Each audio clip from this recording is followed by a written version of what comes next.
Selamat pagi, shalom Bapak Ibu yang dikasihi Tuhan. Saat ini kita akan datang kepada Tuhan. Kita bersyukur kepada Allah kita yang hidup. Kita akan menyembah Allah kita dengan satu pujian. Rohmu yang hidup penuhiku. Amin. Terima kasih ya Tuhan. Rohmu yang hidup penuhiku, mengalir darahku,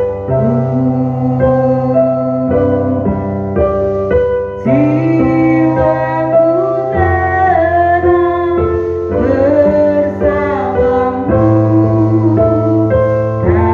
dalam naunganmu. Ku buka hati untuk jalamu bersamamu di hadiratmu. Kau ambil alih seluruh hidupku, di altarmu menyembahmu. Ku buka hati untuk jalamu bersamamu di hadiratmu. Kau ambil alih seluruh hidupku, di altarmu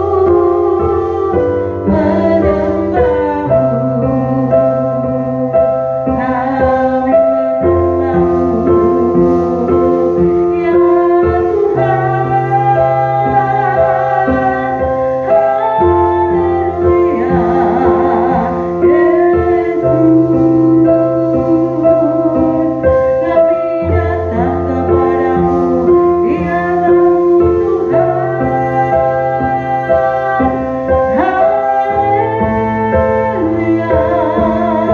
Haleluya Yesus Tuhan.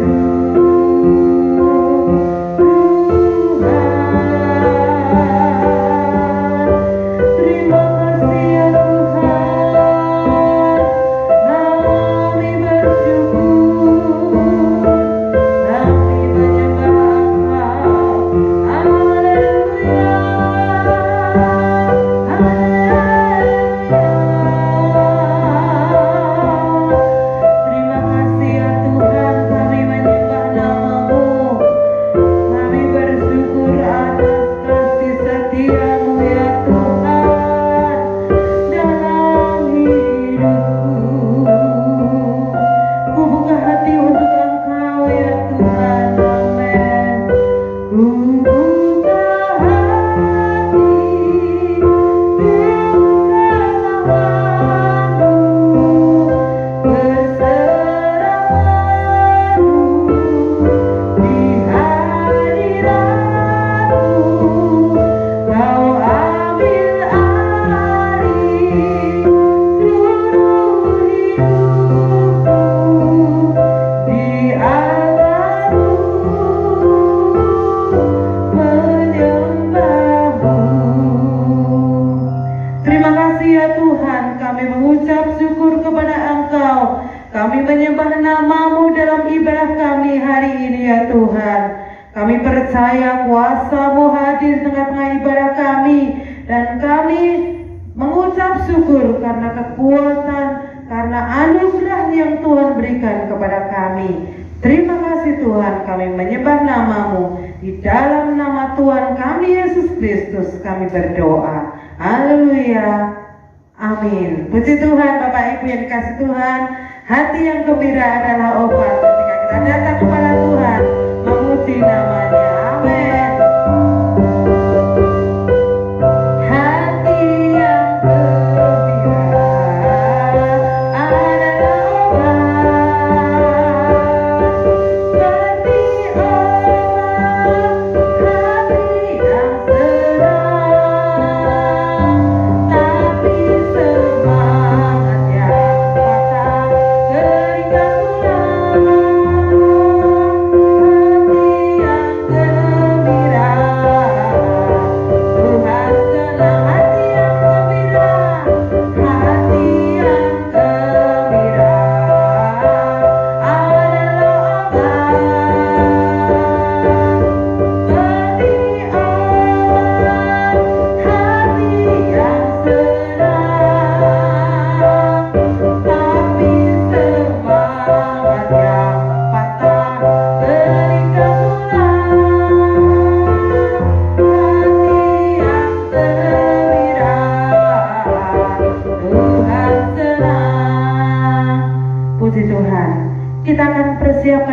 kita untuk mendengarkan firman Tuhan. Kita katakan, ku mencinta Yesus selamanya. Amin.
Kami mengucap syukur kepadamu. Saat ini kami akan mendengarkan firman Tuhan. Engkau berbicara kepada kami semua, mengurapi hamba-Mu ya Tuhan yang akan menyampaikan firman Tuhan saat ini. Dan kami siap untuk mendengarkannya. Di dalam nama Tuhan kami Yesus Kristus kami berdoa. Haleluya. Amin. Puji Tuhan seluruh sidang jemaat. Firman Allah mengatakan, bersukacitalah senantiasa di dalam Tuhan. Sekali lagi kukatakan, bersukacitalah. Hendaklah kebaikan hatimu diketahui semua orang. Tuhan sudah dekat. Itulah firman Tuhan untuk kita, supaya di masa yang sulit seperti ini, saudara dan saya tetap bersukacita. Mengapa? Karena firman Tuhan tidak akan pernah kembali sia-sia. Tetapi firman Tuhan akan masuk dalam hidup kita dan melakukan apa yang tepat yang Tuhan mau. Mari kita baca di dalam Yesaya 55 ayat 10 dan 11. Sebab seperti hujan dan salju turun dari langit dan tidak kembali ke situ, melainkan mengairi bumi, membuatnya subur dan menumbuhkan tumbuh-tumbuhan, memberikan benih kepada penabur dan roti kepada orang yang mau makan. Demikianlah firman-Ku yang keluar dari mulut-Ku, ia tidak akan kembali kepadaku dengan sia-sia, tetapi ia akan melaksanakan apa yang Kukehendaki dan akan berhasil dalam apa yang Kusuruhkan kepadanya. Nah, firman Tuhan ini jelas bagaimana Tuhan memberikan satu gambaran bahwa seperti hujan yang turun dari langit masuk ke bumi. Demikian juga seperti salju, di mana salju dari langit turun ke bumi dan masuk di bumi. Atau mungkin dengan jelas kita lihat salju yang menutupi tanah-tanah, tetapi kenyataannya di situ ada kehidupan. Kita melihat bahwa tanam-tanaman bisa tumbuh subur, dan seluruh tanam-tanaman bisa bertumbuh menghasilkan buah yang lebat. Itu membutuhkan air. Demikian juga dikatakan bahwa hujan yang turun dan salju yang turun tidak kembali ke atas, ya, tidak kembali lagi ke atas, tetapi masuk ke bumi dan membuat subur seluruh tanah yang ada di sekitar kita. Dan tanah yang subur itulah menghasilkan tanam-tanaman, yang mana tanam-tanaman itu mengeluarkan buah-buahan atau mengeluarkan biji-bijian, mengeluarkan hasil, sehingga seluruh makhluk hidup dapat menikmatinya. Seperti kita bisa makan dengan kenyang, bisa menikmati hasil bumi. Kita juga bisa merasakan bagaimana puas ketika hasil bumi ini semua orang bisa menikmati dan kita tetap hidup. Demikian juga firman Allah. Tadi dikatakan seperti hujan dan salju yang turun dari langit, tidak kembali, tetapi akan menumbuhkan tumbuh-tumbuhan. Demikian juga firman Allah yang keluar dari mulut Allah. Jadi dikatakan firman Allah yang keluar dari mulutku tidak akan kembali sia-sia. Jadi izinkan Tuhan menghibur kita. Izinkan Tuhan menolong kita. Izinkan Tuhan mengubah hidup kita di saat firman-Nya masuk hati kita. Saudara sedang mengalami apa saat ini? Banyak kan? Di masa yang sulit ini kita kehilangan arah. Di masa yang sulit ini kita kehilangan sukacita. Di masa yang sulit ini kita sungguh-sungguh mengalami kesusahan. Tetapi di masa yang seperti ini juga Allah berbicara. Dia Allah yang hidup dan sungguh-sungguh bertanggung jawab terhadap seluruh ciptaannya. Maka dikatakan Tuhan membuat subur tanah-tanah itu dan menghasilkan buah. Akhirnya kita bisa menikmati tumbuh-tumbuhan, menikmati hasil bumi, menikmati peternakan dan pertanian, karena semuanya itu tercukupi adanya tanam-tanaman yang subur. Tuhan juga begitu, Dia akan mengubah hidup kita. Tuhan ingin saudara tetap dalam kasih sayangnya. Bahkan firman Tuhan akan membuat saudara diubahkan Tuhan. Tuhan ingin saudara membuka hati. Tuhan ingin saya membuka hati. Tuhan mau kita semuanya membuka hati untuk Allah berbicara. Allah berbicara dan Allah menjawab seluruh apa yang menjadi persoalan kita. Bahkan Allah siap memuaskan hati kita. Firman Allah mengatakan, janganlah takut, janganlah khawatir. Itu perkataan Tuhan, tetapi sulit untuk diterapkan. Mengapa? Ya karena kenyataan seperti ini. Tetapi Allah sanggup. Ketika kita khawatir, ketika kita takut, Tuhan memberi kita jalan keluar. Saya pernah mengalami itu. Saya pernah dalam hidup ini benar-benar sangat tersiksa oleh karena kami waktu itu tidak punya keuangan. Ya memang uang secara real kenyataan, saya masih ingat punya uang 5.000 rupiah.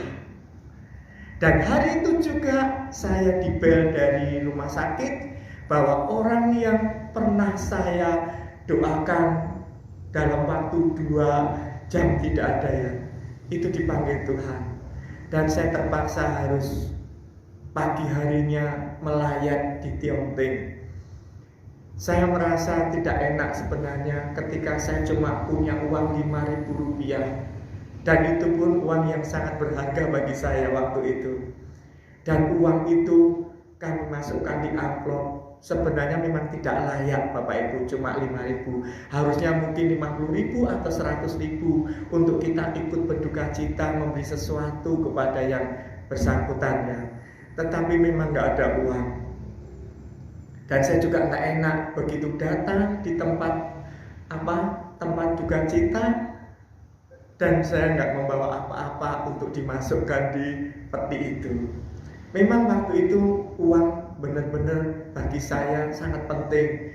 Dan hari itu juga saya memberanikan diri untuk saya masukkan di kantong itu di depan itu, atau di kotak di tempat ada duka cita itu. Dan memang semua orang enggak tahu. Saya akhirnya juga ya mendatangi keluarga dengan saya memberikan juga penghormatan dan turut berduka cita. Tapi aneh, di belakang saya ada seorang ibu. Dan ibu itu menjawab saya, "Nak, nanti kalau sudah dari sini main ke rumah saya ya." Saya sebenarnya juga sungkan, gak enak, karena hampir bertahun-tahun kami tidak pernah ketemu. Dan kami juga kalau sampai saya main ke sana, kesannya juga kurang menyenangkan ya. Apalagi waktu itu saya juga harus dalam waktu 3 bulan harus membayar hutang 50 juta. Dan itu sesungguhnya juga bukan karena kelalaian kami, tetapi karena memang waktu itu kami harus bertanggung jawab supaya uang itu kami dapatkan untuk membayar sebuah tanah untuk rumah Tuhan. Jadi saya berpikir, akhirnya saya mengangguk, boleh Bu, saya akan main ke rumah Ibu besok ya. Nah, singkat cerita, beberapa hari kemudian saya ke sana dengan membawa berkas-berkas itu, ya, tanah yang harus saya bayar itu, sertifikat maksud saya. Dan saya sampailah di sana dan saya akhirnya cerita. Kemudian ibu itu mengatakan, aduh kok ternyata seperti itu, kau punya masalah. Iya Bu, dan saya sungguh-sungguh juga tertekan karena tidak seorang pun mampu menolong saya dalam waktu secepat ini, harus membayar hutang 50 juta. Terus beliau mengatakan, aku punya uang 10 juta, tapi seandainya aku pinjamkan kamu, toh juga kurang, karena kan 50 juta, 10 juta kurang. Terus seandainya juga aku berikan padamu pun juga kurang gitu ya. Kemudian beliau mengatakan, coba kamu berpikir apa yang harus kau lakukan. Nah, disinilah akhirnya saya menyampaikan, Bu, saya memang mengaku kemarin saya membaca Alkitab ketika Tuhan Yesus dan Petrus itu ditanyakan, kamu dan gurumu membayar persembahan gak? Gitu ya. Membayar istilahnya apa ya? Membayar upeti atau membayar pajak ibadah gitu ya. Karena waktu itu Tuhan Yesus dan Petrus dan murid-murid sedang berada di bait Allah. Biasanya di situ ada kotak, memang kotak untuk mewujudkan ketaatan kita sama Allah, yaitu membayar atau memasukkan keuangan sebagai rasa syukur, rasa tanggung jawab untuk harus ikut melayani dan mengasihi Allah lewat uang itu. Istilah pajak bait suci begitu ya. Kemudian Yesus mendengar perkataan orang-orang yang merendahkan itu. Kemudian Yesus meminta, Petrus, pergilah kamu ke danau dan mancinglah. Di saat engkau memancing ikan dan ikan pertama yang kamu tangkap, ambil dan bukalah, karena di dalam mulut ikan itu ada 4 dirham, cukup untuk membayar pajak. 2 dirham untuk kamu, 2 dirham untuk aku. Nah, akhirnya Petrus menurut, dan ketika dia pancing, dapatlah ikan itu dan dibuka. Di dalam mulut ikan itu ada 4 dirham. 2 dirham untuk Yesus, 2 dirham untuk Pak Petrus. Nah, akhirnya itu dibayarkan. Beres, masalahnya selesai. Nah, itu yang mempengaruhi pikiran saya. 50 juta, 50 juta, 50 juta. Sulit rasanya. Tetapi lewat firman Allah itu, hati saya terhibur. Saya percaya bahwa Tuhan pasti buka jalan untuk 50 juta. Dan singkat cerita itu saya ceritakan kepada ibu itu. Akhirnya ibu itu mengatakan, ya sudah, berarti kamu harus berdoa. Kamu harus menunggu Tuhan. Biar Tuhan bicara, Tuhan menjawab masalahmu. Gitu ya. Nah, itu yang buat saya bahagia. Dan saya bersyukur karena setelah itu ibu itu juga memberi saya 2 juta. Kemudian saya dibel seseorang yang waktu itu saya akan juga mohon bantuannya, dan beliau mengatakan, aku tidak punya uang sebanyak itu. Beliau masih 500.000. 2,5 juta kami bawa ke rumah. Itu yang saya punya pada butuh 50 juta. Akhirnya saya dibel dari pihak yang ingin menjual tanahnya itu, mengatakan, Pak, tidak jadi 3 bulan, tapi 3 minggu harus dibayar. Bayangkan, saya tadi cuma punya uang 5.000 dimasukkan ke peti persembahan, ke peti duka cita. Terus saya pulang, tidak bawa apa-apa, Akhirnya berapa hari saya dapat 2,5 juta. Memang saya mengaku saya punya tabungan 9 jutaan ada di bank. Tapi itu bukan uang saya, itu uang anak saya, Berta. Dengan maksud kami ingin membeli rumah untuk masa depannya besok. Tapi kan nggak mungkin toh uang 9 juta untuk membeli tanah. Bahkan saya sudah berjanji, saya kepingin menghutang, saya ingin berhutang pada keluarga supaya Tuhan tolong gitu. Tapi kenyataannya belum sampai. Justru uang itu juga yang harus kami keluarkan, karena 3 minggu saya harus melunasi 50 juta dengan uang yang baru 11,5 juta tadi. Aneh juga, bahkan pihak yang minta uang itu pakai pengacara. Pengacaranya kecelakaan anaknya, butuh uang 400.000. Aneh. Justru beliau mengatakan, aku pinjem uangmu Pak 400.000. Maglek saya. Ya ampun, ini kok aneh sekali. Lah mau kau cari yang lain. Tapi Tuhan mengatakan, gak apa-apa, berikan uang itu. Saya juga kepikiran, tapi memang sebelumnya saya juga tidak seperti itu, punya semangat begitu. Saya berpikir sampai semalam, karena dia mintanya itu pas sekitar jam 7 malam. Maaf Pak, saya tak berpikir dulu. Oke, saya akan jawab besok paginya. Dan hari itu juga, malam itu juga kami berpikir, karena istri saya juga tidak ada di rumah, tetapi ada di kampus. Karena waktu itu ada acara di kampus dan tidak bisa pulang. Jadi saya dengan anak di rumah. Kemudian pagi itu juga saya bangun. Kemudian Tuhan memberi semangat pada saya, berikan uang itu kepada bapak itu. Akhirnya saya dengan rela hati dan semangat, uang 400 kas ya, yang sesungguhnya bukan kepunyaan saya, tapi saya dipercaya memegang keuangan. Jadi saya dengan kerendahan hati saya kasihkan itu. Itu adalah uang kas gereja. Sekalipun saya pendeta, itu bukan uang saya, itu uang milik jemaat. Dan uang milik jemaat itu 1 tahun kami mengumpulkan Bapak Ibu. Tapi saat itu juga saya merelakan, karena waktu itu ada pengurus gereja cuma 2 orang. Gereja kami waktu itu baru 15-17 orang ya.